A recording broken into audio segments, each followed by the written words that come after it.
In 1897, in Transylvania, a guy passes by, collecting tickets for a train to Budapest. Taking the tickets from a group hiding under sheets without realizing that they are not all people, suddenly the child starts to panic. So, Count Dracula casts a spell making the little one believe he is a kitten, so he calms down. At that moment, a huge man called Abraham Van Hing appears, carrying a bizarre weapon, claiming that he will destroy all the monsters in the world. The family of creatures continues to hide, but the moment the man lights a match near them, he scares one of the members, and they all run away frantically, while his pursuer shoots lightning with the bizarre weapon. The monsters climb onto the top of the train, realizing that there is no easy way out. Dracula pushes everyone out of the vehicle and waits for his adversary to arrive. However, the Count turns into a mouse and waits until the train passes through a tunnel, which causes his enemy to be hid by the construction. After that, he meets the mad scientist again, then turns into a bat and on another occasion into a wolf, defeating the hunter every time, no matter what form he's in. At a wedding, the guests are all weird monsters. The groom is a giant beast full of thorns. He waits for his bride at the altar who is late because she got nervous. So she starts crying and makes her thorns expel from her body, hitting everything around her. Mavis, Dracula's daughter, embraces her to reassure her. In this way, the creature manages to walk up to the altar and say yes to her beloved, a boy called Dennis, the Count's grandson. Dennis comes along with his friend Winnie. He rides a giant dog that destroys everything in its path. Faced with confusion, the vampire demands that the animal control itself so that the creature stops instantly. Later, all the couples take to the dance floor, and Dracula is sad because he doesn't have a partner. Just then, a beautiful girl comes up and asks him to dance. In fact, she's Frankenstein's cousin, as she has a patched-up body and a giant arm that pulls the guy into the dance with great force. When she talks about courtship, the Count changes the music to distract her and quickly runs away. After that, Dracula tries to find a romantic partner using a cell phone app, but the voice assistant doesn't understand his words correctly, leaving him frustrated. He is surprised by his daughter, who questions what he is doing, and the man lies to her. Turning on the television, Mavis sees an advertisement for Monster Vacation, which intrigues her. In an old airplane, dozens of gremlins destroy everything inside. They ask the passengers to unbuckle their seatbelts, causing one of the creatures to be thrown to the outside of the aircraft. The little monsters hand out food and drinks to the passengers, hurting some of them and not caring about anyone's safety. On the same flight, Dracula and his daughter argue with Grandpa. The girl wants to surprise her father, making him very anxious. Suddenly, the girl uses the automatic button on the plane to activate relaxation mode for the Count. Meanwhile, Dennis pretends to go to the toilet and finds the giant dog hiding behind the luggage. At the same time, the gremlins try to repair the plane but end up destroying everything, causing it to crash at high speed into the sea. However, the pilots don't notice the tragedy because they're drinking coffee. In this way, the aircraft falls straight into the water and heads towards the Bermuda Triangle, where there is a huge chasm and ships stacked on top of each other. In a few seconds, the plane crashes into the cliff, leading all the passengers to head for a crash in the middle of the wreckage. When they enter the place, a bizarre fish greets them, inviting them to spend the vacations on a cruise. Mavis reveals to her father that her present is the vacation he hasn't had in a long time since her mother perished. On board the ship, there are various strange creatures, such as witches and a couple of wolves with dozens of puppies. Dennis disguises the giant dog in a detective's outfit, and even though he's still huge, the security guard lets them through the entrance. On the boat, there's an Olympic-sized swimming pool and food for everyone, as well as a spa. Even so, Dracula can't enjoy himself because everything there looks too much like his hotel. Watching the rain of fireworks, they are surprised by a woman who appears whirling through the air, attracting the attention of the vampire, who is fascinated by Captain Erica. Mavis notices that her father is acting strangely, and her friends claim that it's all the fault of the blonde girl who walks among the participants, telling everyone that the final destination of the monster vacation is the lost city of Atlanta. Suddenly, the woman moves towards the Count, who remains paralyzed and utters some indecipherable words, so Frankenstein saves him by taking him into the ship. His friends then throw champagne in his face, causing him to wake up from his trance. Dracula confesses that he fell in love at first sight with the captain, which leaves everyone perplexed. In another part of the ship, the wolf couple take their children to a nursery on the premises, so dozens of puppies enter the establishment, causing confusion and uproar among the guests. The captain walks around the ship and greets all the crew members, including a giant dragon. In the dining room, She then makes her way to a private room through a secret passage in the wall, where she meets her grandfather, Abraham Van H. Helsing, an old man with a machine-like body. The woman claims that she hates monsters and Count Dracula in particular, since he defeated several generations of her family. After his defeat, Abraham went in search of a magical artifact powerful enough to help him defeat the vampire and his family, but he was unable to obtain it. What's more, he has discovered the location of Atlanta and intends to take the ship there to destroy all the monsters and his archenemy. However, he needs to find the artifact of destruction and asks his granddaughter to contain her desire to defeat his adversary while he carries out his plan. As the vampire dances around the ship, Erica tries to hit him by firing a flare at him, but a creature that looks like a jelly appears in front of the crosshairs, receiving the blow. The jelly explodes at the same moment and pulls itself together after falling to the ground. The captain then unties the ropes from one of the lifeboats. She then tries to hit him with a heavy load from the ship, but hits the other creature once again, causing it to fall into the sea. When it hits the ship's propeller, the jelly is thrown back onto the deck, hitting Dracula full in the face, who doesn't care and continues dancing. Soon after, his friends tell him that the captain is approaching the group, prompting the vampire to hide in a lounge chair.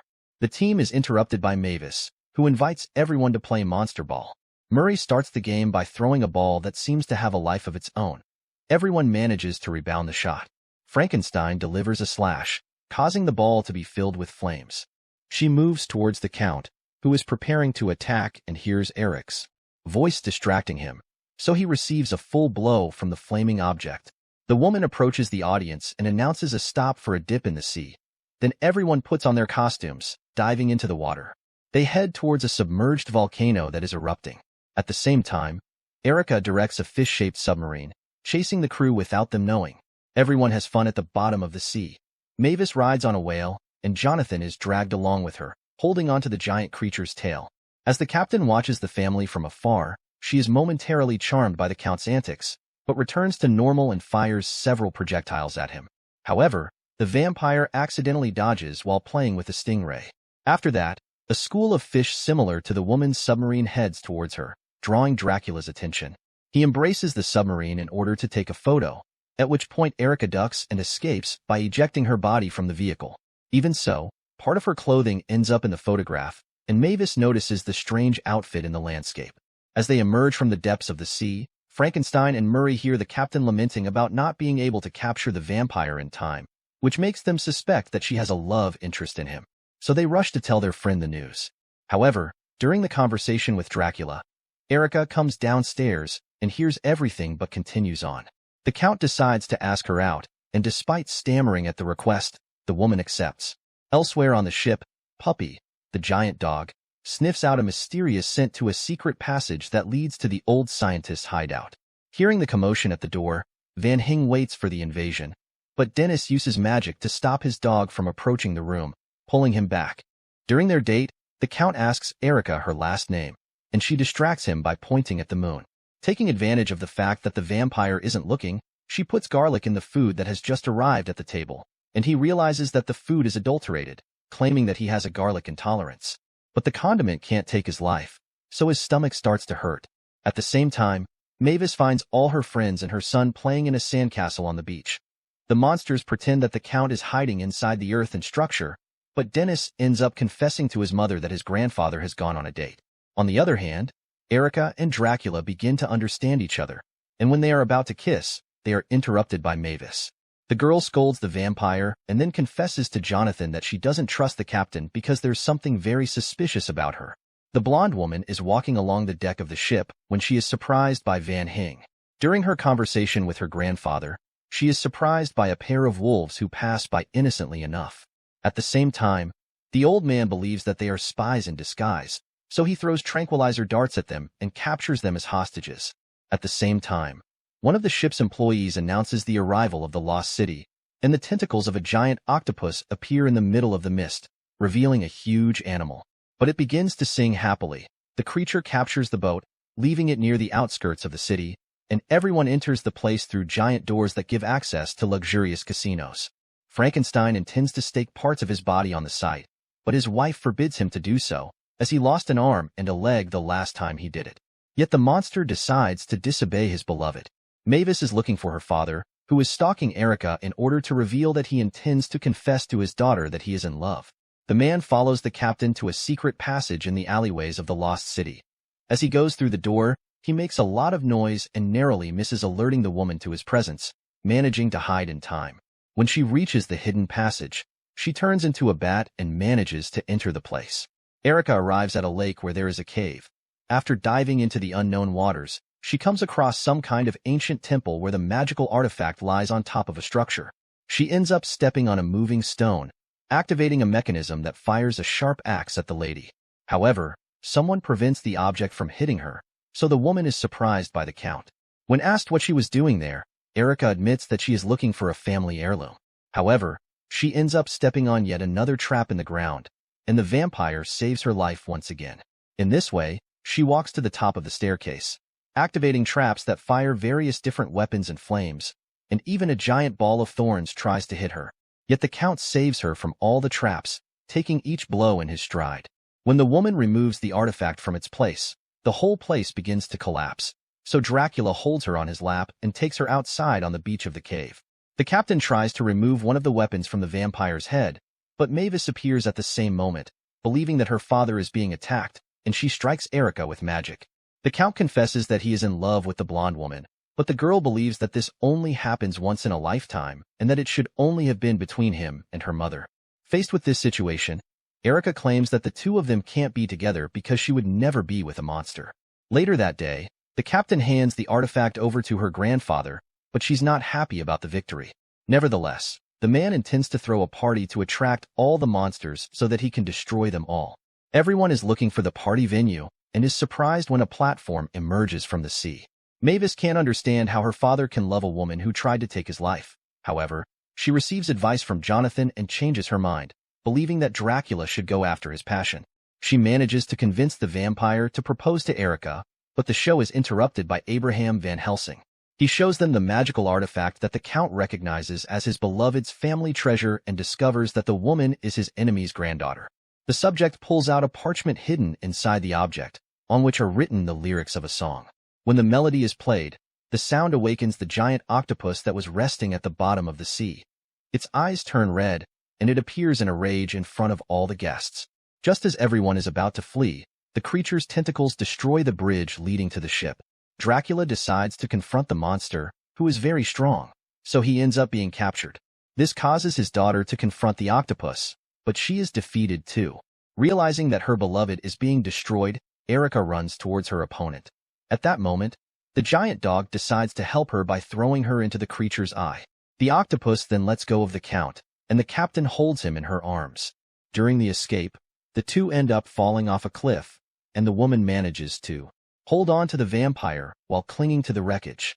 She confesses to her grandfather that she really likes Dracula, which makes the man freak out and control the monster's tentacles to hit his granddaughter, causing the pair to fall into the abyss. However, the couple emerges from the depths of the cliff only to be hit hard by the creature. Faced with this situation, Jonathan plans to destroy the enchantment on the octopus using music. When he starts playing, the evil animal loses its magic. However, Van Helsing strikes back.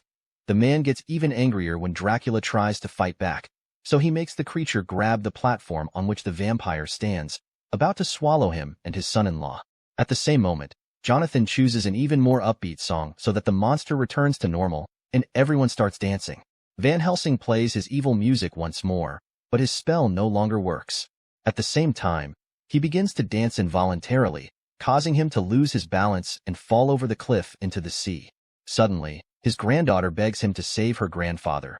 So Dracula brings the man to the surface, even though he is his enemy. Abraham regrets having chased monsters all his life, so he decides to give everyone a full refund. Later, the Count takes Erica to a more private place where he asks her to marry him, leaving her paralyzed as an audience emerges to watch the proposal. The woman finally manages to say yes, making everyone happy. Moaners all his life, so he decides to give everyone a gabs. So, what did you think of this movie? Leave it in the comments below. And if you like the video, like and subscribe for more movie recaps. See you next time.